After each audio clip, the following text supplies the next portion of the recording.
Hello everyone. I'm Pranay Karkare.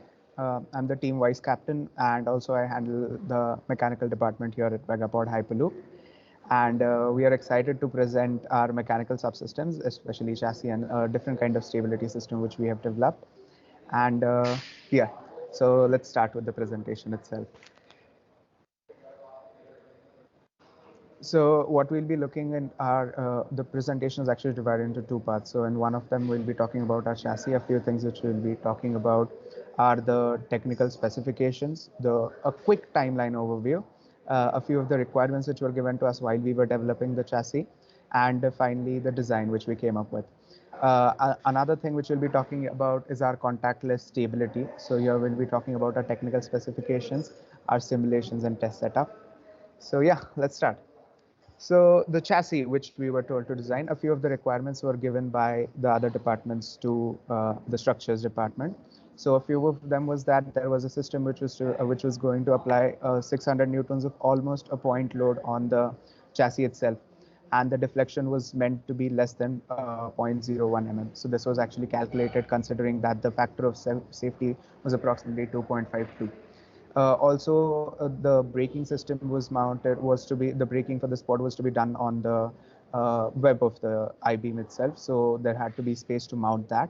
We also had a laterally mounted stability system and another front stability system, which was going to be on the top of the flange. And of course, there was a propulsion system. The minimum mounting area which was required was 0.25 meters square, and the weight constraint was 5 kg. So we were told to keep it under 5 kg because this pod, the entire weight was going to be 40 kg itself. And finally, all of the departments wanted a chassis on which you could easily mount components. So these were the requirements. So what we came up with, so we had three options. So we actually considered a lot of options, and we had three finalists for the chassis design. So these were, we could either design the chassis using aluminum L sections or using aluminum extrusions, and finally a composite chassis. And when we did our analysis in terms of the availability of the material, the ease of procurement, the factor of safety, which can be the maximum factor of safety, which can be done with the design, the weight constraints and the cost constraints, we decided that we would go with the composite chassis. So right side, you can see the image, the black colored structure is our chassis, of course. So what this is a composite sandwich panel layer. So this contains 4 layers of carbon fiber initially, then a layer of aluminum honeycomb core and another 4 layers. So essentially the aluminum honeycomb core is sandwiched between these 2 layers of carbon fiber sheets. And these carbon fiber sheets are also oriented in the way of 0 45 degree in terms of fiber orientation. So that is basically our the composite chassis basic definitions. So here is a small description of the specifications of the chassis. So it is a 1 meter chassis. The width of the chassis goes to about like 0.28 meters, and the height of the chassis goes to about 0.19 meters. And the thickness, which after manufacturing we got, was 12 mm, which was quite near to what we had approximated in our simulations. So the specifications about the carbon fiber which we have used for this one is a 12K 12V 450 GSM bidirectional carbon fiber sheet. And the aluminum honeycomb core which we are using has a cell size of 6 mm. The foil thickness which we used was 50 microns, and the thickness of the actual sheet was 0.08 meters. So that is how this structure was designed. So yeah, so what is the uniqueness about this with respect to all other kinds of chassis, and specifically talking it in terms of the student teams that we have?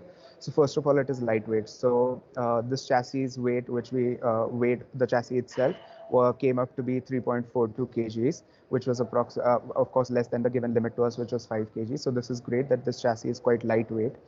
Then it is cost effective.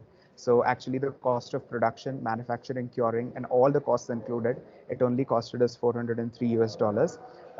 This chassis was actually manufactured using wet layup, hand layup method, and it only costed us $403. So which actually helped us to make our entire pod quite cost effective. So our entire pod, the approximate cost, if I have to tell in USD, is approximately 4,000 USD. We manufactured an entire functioning Hyperloop pod prototype. The other thing about the unique thing about this chassis is the ease of manufacturing. So actually, if you see, when it comes to extrusions, L sections, so on and so forth, these kind of things can be quite complicated because of welding, and then you have to check the strength of the weld and see if it goes well or not. In composite layup, it is quite simple. Like you're just simply laying sheets over a mold and then curing it, vacuum bagging it and curing it. So the manufacturing process was quite easy, and we completed the manufacturing of this chassis in under 4 hours. And after that, we just had to cure it for 6 hours. So, quite quick, and the manufacturing process is easy. And finally, the most easiest thing about it is that because we have like an entire solid structure on which we can mount things, mounting becomes very easy. So imagine if you're making a chassis out of L sections or aluminum extrusions, you have to think about how you're going to mount because you have this entire void space in your chassis. But here, because it is kind of solid, you can actually choose and pick where you want to place components. And this is really helpful. This got really helpful when we were doing the actual weight balancing of the chassis. So to get the center of gravity to the simulation, so whatever we had simulated for the center of gravity to be, and the actual one. So when we were doing a little bit of final changes, so it was quite easy for us. Another thing which I feel from student teams perspective is that it can happen that when we are manufacturing components by ourselves, a hole might go 1 mm to the right or the left. So if that happens in this kind of chassis, it doesn't affect the overall structural integrity of the chassis that much. So it is quite manufacturing friendly and error friendly, in if I may say so. So yeah, so this is the uniqueness. And another thing which I would like to add on is also, like, many a times we of course take our care in designing the chassis in such a way that we are considering all different kind of factors. But if at all we tend to forget a certain factor which we have not taken into our design, this chassis is such that it gives us this flexibility flexibility of working, wherein even if your forces go a bit haywire here and there in your actual working, it will not affect the chassis a lot or its structure in any way. So a quick timeline overview. So we started actually designing this pod, this prototype one pod in November 2020. We procured our materials in March 2021. Of course, a huge gap because of the COVID thing. And then finally, we did our rolling tests on the 30th of June 2021. And on the 1st of September, we started with all of our pod tests. So you can see three of those images. So the first image just below the design tab is our actual CAD model. The second is the chassis after it has been cured, but before the finishing was done. And finally, on the right hand side, it is a small screen grab of our rolling test. So yeah, so talking a little bit about the design. So in the figure one, you can see our CAD images.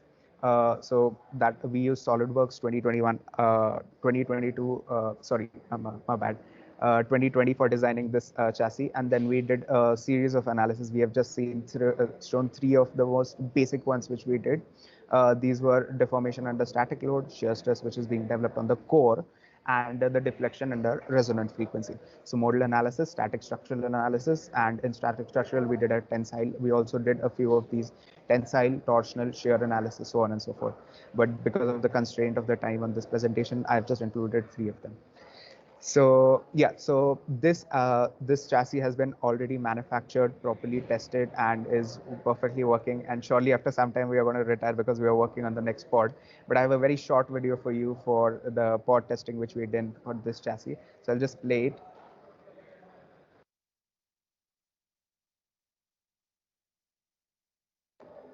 Yeah. So a very small video. If you want to actually see the entire length of the pod run, you could go on our YouTube channel. My team members would be circulating that link in our chat box itself. So that was about the first part. Now we move on to the contactless stability. So this is quite an interesting and an innovating topic, innovative kind of idea which my team has come up with. So here we are actually achieving contactless stability. And what we call this system is the lateral wheel stability integrated with Hall batteries. Quite a large name. We call it as LSHA. So what were our inspiration behind this? So first, the team thought about achieving stability only using magnets. But as we know that at very low speeds, the magnetodynamic forces which you get are extremely low. So you cannot actually stabilize the pod at low speeds using just magnets. And at higher speeds, what happens is that if you are using any kind of propulsion system which has power and torque being involved in some or the other kind of way, so at speed and torque being involved, so at high speeds, the torque which can be provided by your propulsion is quite less. So when you include lateral wheels which are causing friction, so it reduces your probability of achieving those high speeds. So therefore, the team came up with this idea of developing a system which would be in contact for the lower speeds and then go contactless when we reach higher speeds. So basically, this is our system along with its technical specifications. So on the left-hand side image, which you can see right here, what we basically have are Hallback arrays which are placed on either sides of a wheel, and this wheel will actually be in the contact with the web, and it'll be contact at low speeds. So as you keep on increasing the speeds, the Hallback arrays will actually start producing a lift force. But the thing about Hallback arrays is that the lift to drag ratio increases above 1 only after a particular velocity. So after this velocity has been achieved, what we'll start getting are lift forces from the Hallback array, which will push the wheels away from the web, in turn giving us stability because of the lift force still being there and equally distributed among the web, and it will be also contactless. Here we have added springs because when we actually did the characterization in our simulations, we saw that there was quite a bit of vibration which was achieved in what we call the transition region. So where we go from contact to contactless stability, a huge amount of fluctuations were observed because of the Hallback arrays itself. So therefore, we have added those springs there. So what we simulated, this was using Simulink. So basically what we created was, so the left hand side you can see is actually what we call the parent model, and the right hand side is the daughter model. So here we simulated all different kind of parameters which can be taken into consideration for this particular system. So a few of them included lift force and drag force, considering skin depth effect, the total force which can be produced by the system, then the effect of friction which can be seen along the trajectory, so on and so forth. So this was the entire Simulink build-up which we did, and finally these were the results. So actually this system was designed according to a first pod which had a trajectory of reaching the speed of approximately 30 meters per second, 75 kmph, and these were the graphs which we plotted from this. So one thing which we found out from this was that this system actually behaved in simulations as the way we wanted. So first of all, as we wanted an increase in speed, as the speed was increasing, the lift force was so low and the lift to drag ratio was so low that the magnets were actually not producing any kind of significant effect in terms of contactlessness. And as we started increasing the speed, the lift force kept on increasing gradually. And when we reached our cruising speed, which was 75 kmph, at this particular time, the system went entirely contactless. So you can see a lot many graphs here. So basically, they represent the same thing: the pod trajectory, how the lift force is being produced if we consider skin depth effect, if we don't consider skin depth effect, and the displacement which was caused by the system. So in this particular case, because we were using peculiarly small magnets, so therefore the displacement which we got in terms of contactlessness was approximately 0.5 mm, not more than that.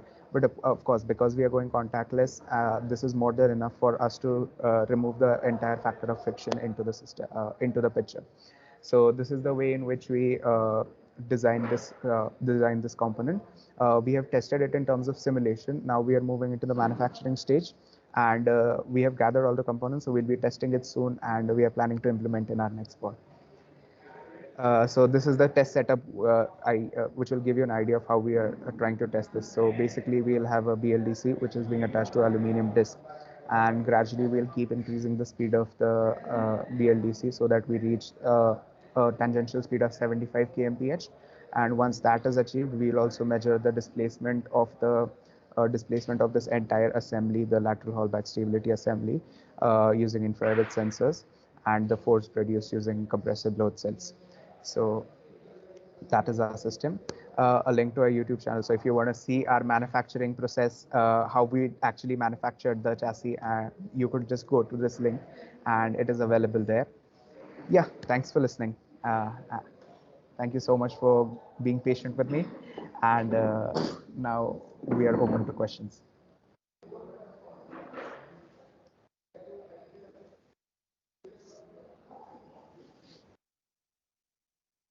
Yes, thank you, Vigapod, for presenting. So now it's Q&A time. So if you have any questions, you can raise your hand on this button in Teams or write it in the chat, and we will get to you.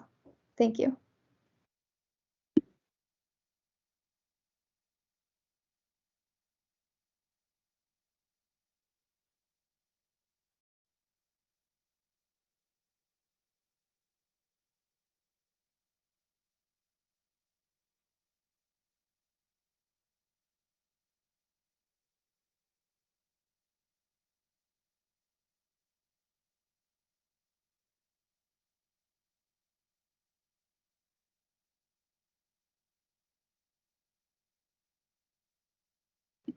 So no one has any questions for Vigapod?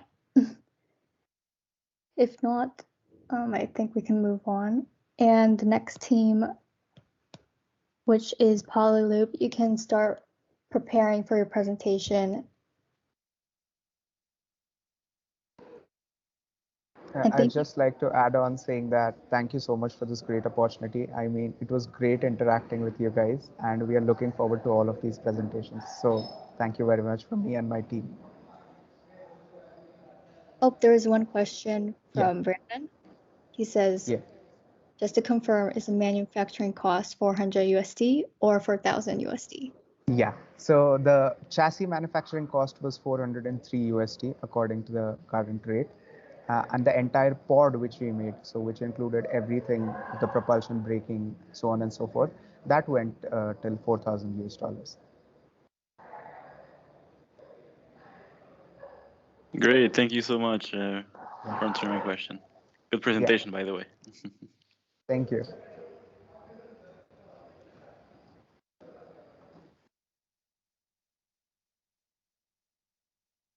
Well, if there's no questions left, thank you so much again for Vigapod for presenting. And Polyloop, you can start getting ready to share your screen. If you want, I can share a screen presentation for you. You can let me know.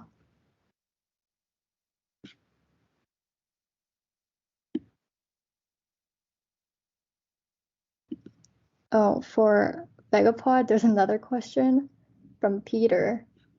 Is the LSHA deployable? Can you change the air gap? Can you change the aircraft? So yeah, it is deployable in the sense that it is Peter, right? So Peter, are you asking in terms of can it be actually implemented on a pod, or I mean, I did not get the deployable aspect of your question.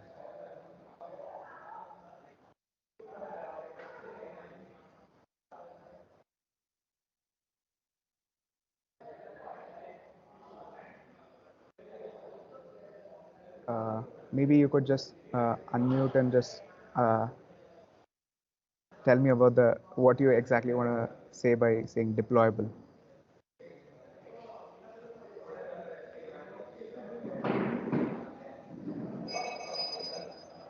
Okay, and when it comes to the air gap, yes, you can change the air gap. But of course, there is a range in which we have kept, the system has been kept because the magnetic field extends only to a particular region. Deployable as in you can laterally move the whole device to change the air gap. No, that cannot be done. So once you fix it on the chassis itself, that's it. So you cannot actually move the entire setup in any way to change the distance between the magnets and between the web. Thank you everyone for the questions.